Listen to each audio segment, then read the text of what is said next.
नमस्कार, आप देख रहे हैं भारत और मैं हूं आपके साथ विभा शर्मा। रुक करते हैं आज के खबरों की तरफ।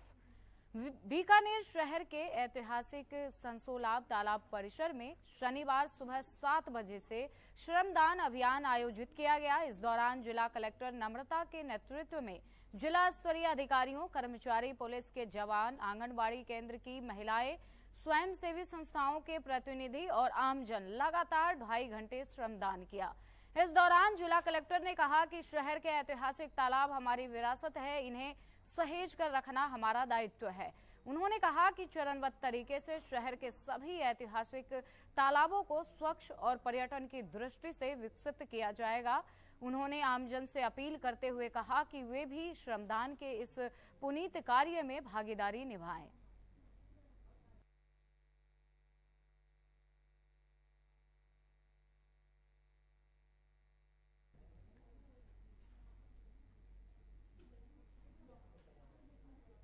खबर डूगरपुर से है, जहां शुक्रवार देर रात हुए एक दर्दनाक सड़क हादसे में पुलिस लाइन में तैनात सब इंस्पेक्टर की मौत हो गई थी। इसके बाद पुलिस विभाग में शोक की लहर फैल गई। हादसे में मौत होने के बाद आज शनिवार को सुबह रिजर्व पुलिस लाइन में मृतक सब इंस्पेक्टर सुभाष परमार को एएसपी लक्ष्मण दास सहित सभी पुलिस अधिकारियों ने गार्ड ऑफ ऑनर और पुष्प चक्र अर्पित कर श्रद्धांजलि दी। इस दौरान जिले के पुलिस अधिकारियों के साथ मृतक के परिजन भी मौजूद रहे।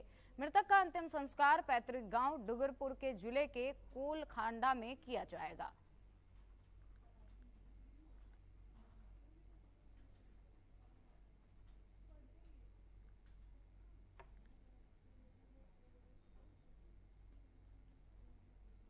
उत्तर प्रदेश के गोंडा जिले के प्राथमिक विद्यालय रेहली शिक्षा क्षेत्र नवाबगंज गोंडा प्राथमिक विद्यालय में प्रधानाध्यापक द्वारा एक छात्र को प्रताड़ित करने का मामला सामने आया है।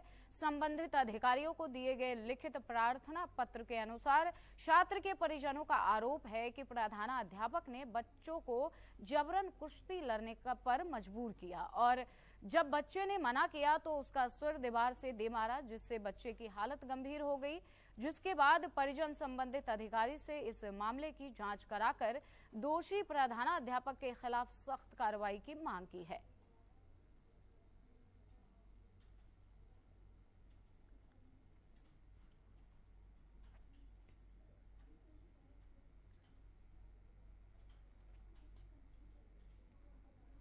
यूपी के कुशीनगर से नौकरी के नाम पर ठगी करने का मामला सामने आया है। वहीं दर्जनों युवाओं ने प्रार्थना पत्र देकर अपने साथ हुई ठगी को लेकर शिकायत दर्ज कराई है। युवाओं का कहना है कि साउथ अफ्रीका में नौकरी दिलवाने के लिए 1.5 लाख रुपए का झांसा दिया गया और बाद में फर्जी वीजा और पासपोर्ट देकर मुंबई एयरपोर्ट भेज दिया गया। फिलहाल पुलिस मामले की जांच में जुट गई है। ठगी के नाम पे वो हमसे वीज़ा डुप्लीकेट दिए, मतलब अपना फर्जी वीज़ा, टिकट भी फर्जी दिए। तो 1,50,000 रुपये हमसे लिए। फिर बोलने के जाओ बम्बे से तुम लोग का फ्लाइट होगा। वहाँ पर जाने के बाद हम लोग का फ्लाइट नहीं हुआ, टिकट इसी था, फर्जी था, वीज़ा भी फर्जी था। इसलिए हम लोग बम्बे से वापस आ गए। पैसा मांगने के बाद बोले थे कि 10 दिन में दूंगा, 20 दिन में ऐसा डेट देकर और 2 महीने तक निपटा दिए। उसके फिर एक दिन घर पे गए पैसा मांगने के लिए, तो लगे झगड़ा करने हम लोग से। तो थाना पे दिए थे, फर्जी था। तो आए थे पुलिस चौकी से, वो लोग पूछे और चले गए। आगे देखते हैं क्या होता है। जो है ठगी के शिकार हुए हैं। ये एक्चुअली हमारे गांव के एक निवासी धनंजय तिवारी, मनीष तिवारी, वो विदेश भिजवाने का काम करते हैं। तो हम लोग को संपर्क किए, वो हम लोग को बोले कि विदेश में तुम लोग का जॉब दिलवा दे रहे हैं, पैसा कमाओगे। फिर हम लोग को संपर्क में आए, उसके बाद हम लोग का वीज़ा दे दिए। वीज़ा देने के बाद से बोले कि 50 रुपये एडवांस जमा करना पड़ेगा टिकट के लिए और पैसा बाद में देना पड़ेगा। तो पैसा हम लोगों को एडवांस दे दिए। जो कैश नहीं लिए, बोल रहे कि ऑनलाइन पेमेंट लेंगे तो GST कट जाएगा, मेरा कैश पेमेंट चाहिए। कैश पेमेंट हम लोग दे दिए। टोटल 12 लोग थे। उसमें कुछ लोगों का वीज़ा दे दिया 8 तक। उन लोगों का सबका पैसा फिर 1 लाख रुपये ले लिए। उन लोग को मुंबई भेज दिए। कुछ लोग फ्लाइट से गए, कुछ लोग ट्रेन से गए, चालू ट्रेन में गए। फिर वहाँ जाने के बाद से 7 तारीख को पहुँचे। फिर वहाँ की येलो फीवर का टीका लगने के बाद ये लोग गए एयरपोर्ट में। तो टिकट कंफर्म नहीं हुआ, बोला कि 2 दिन बाद कंफर्म हो जाएगा। वो लोग जो बचे हुए आदमी थे उसमें से कुछ लोगों को फिर से टिकट दिए।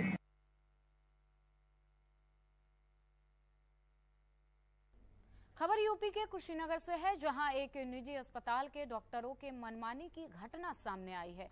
आपको बता दें कि पीड़ित व्यक्ति का कहना है कि अस्पताल के डॉक्टरों ने उनकी पत्नी की बिना बताए ऑपरेशन कर दिया, जिससे उनके पत्नी की मौत हो गई। वहीं सीएमओ ने इस मामले को लेकर उचित कार्रवाई के निर्देश दिए हैं। 3, साढ़े 3, 4 बजे के अकॉर्डिंग वो हॉस्पिटल पहुंची। डॉक्टर शिप्रा मिश्रा के आदेशानुसार वहाँ ट्रीटमेंट प्रारंभ हुआ, लेकिन ट्रीटमेंट के बाद उन्होंने ऐसा सूचना मुझे दिया कि अभी किसी प्रकार का डिलीवरी का चांसेस नहीं बन रहे, अभी 4-5 दिन का टाइम बचा हुआ। तत्पश्चात उन लोगों ने कहीं जाने की प्लान बनाई, फिर उन लोगों ने वापस आए।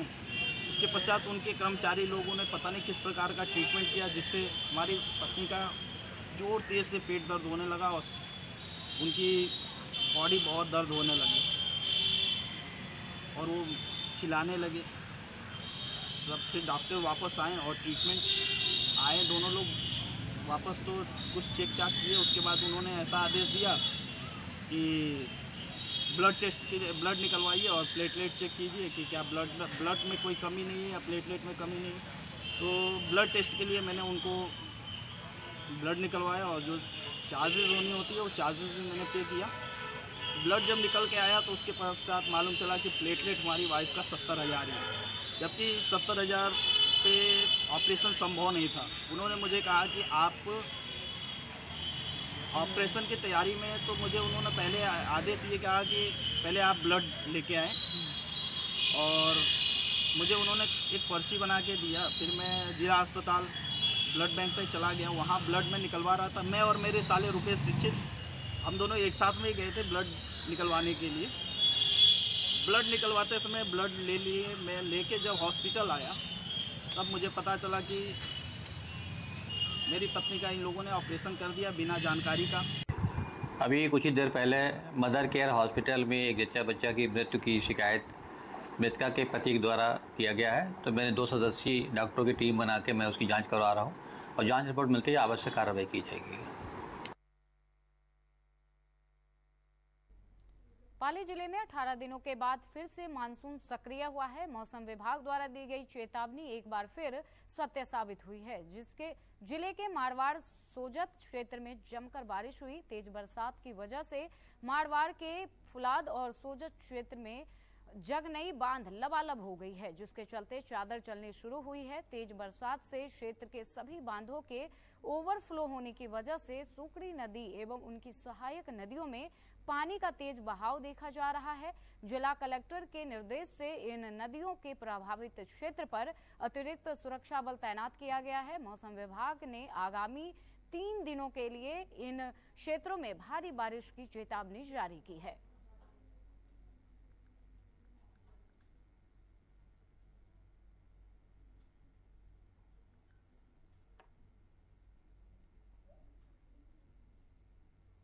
पाली जिले के मारवाड़ जंक्शन रेलवे स्टेशन पर पोरबंदर एक्सप्रेस में राजकोट से अजमेर जा रहे एक 80 वर्षीय बुजुर्ग शरद भट्ट की हृदय गति रुक जाने से मौत हो गई। एसी कोच में यात्रा कर रहे यात्रियों ने मारवाड़ जंक्शन स्टेशन अधीक्षक को सूचना दी, जिसके बाद स्टेशन पर ट्रेन के पहुंचने पर जीआरपीएफ पुलिस मौके पर पहुंची। परिजनों के आने पर शव को पोस्टमार्टम के लिए भेज दिया गया है। आज दिनांक 24/8/2024 को जरिए telephone Marwar junction railway station से स्टेशन मास्टर द्वारा सूचना मिली कि राजकोट से आने वाली ट्रेन में एक वृद्ध व्यक्ति का शव मिला है, जिसको रेलवे स्टेशन मारवाड़ जंक्शन पे उतारा गया। अग्रिम कार्रवाई हेतु रेलवे मारवाड़ जंक्शन हॉस्पिटल में ले जा करके की जाएगी। शव वृद्ध अवस्था में है, 80 साल के आसपास वृद्ध है, जिसके पास में 3rd AC का टिकट भी मिला है। अग्रिम कार्रवाई इसके परिजनों को सूचित कर दिया गया है, परिजनों के आने पर की जाएगी।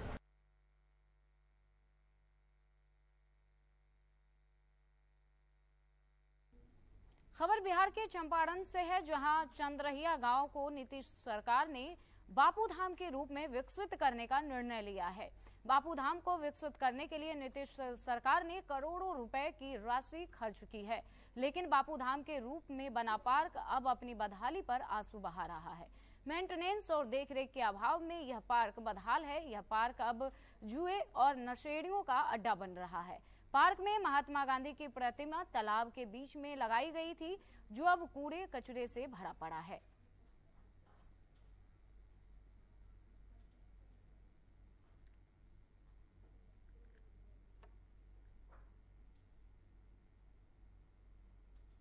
खबर सवाई माधोपुर से है, जहां जिले के एक छोटे से एंडा गांव की बेटी नरेशी मीणा ने कमाल कर दिखाया है। नरेशी अमिताभ बच्चन के शो कौन बनेगा करोड़पति में हॉट सीट पर पहुंची हैं।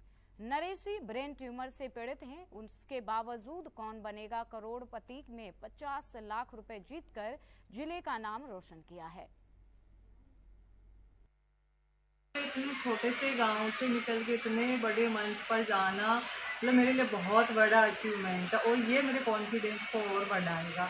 और मतलब जो लोग लड़कियों को कमज़ोर समझते या फिर मानते हैं ना कि लड़कियों को पढ़ाने से ज़्यादा कुछ फ़ायदा होने वाला नहीं है, क्योंकि उनकी तो शादी हो जाती थी दूसरे घर, तो मुझे लगता है कि इस सोच में ना वो चेंजेज आना चाहिए। ऐसा नहीं है कि लड़कियों को पढ़ाने से कोई फ़ायदा नहीं, क्योंकि ये भी तो देश की नागरिक है, और जब है ना लड़कियाँ पढ़ेगी तो देश ऑटोमेटिक ही देश के प्रधानमंत्री भी कहते हैं करेगा।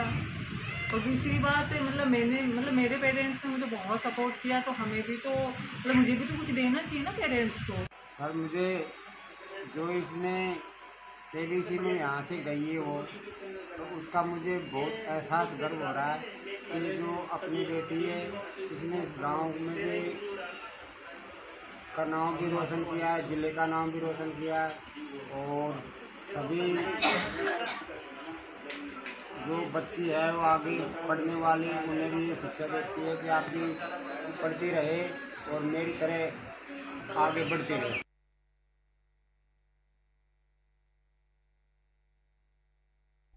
भाद माह के दिनों में राजस्थान में अलग अलग लोक देवताओं के लोग अपनी अपनी मन्नत मांगने के लिए पैदल यात्रा करते हैं।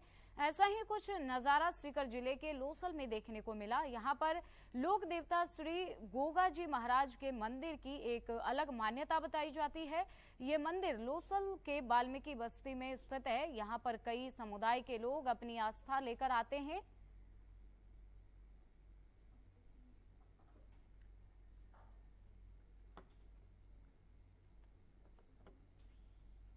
फिलहाल इस बुलेटिन में बस इतना ही। ऐसे ही देश और दुनिया की तमाम खबरों को देखने के लिए देखते रहिए एन भारत।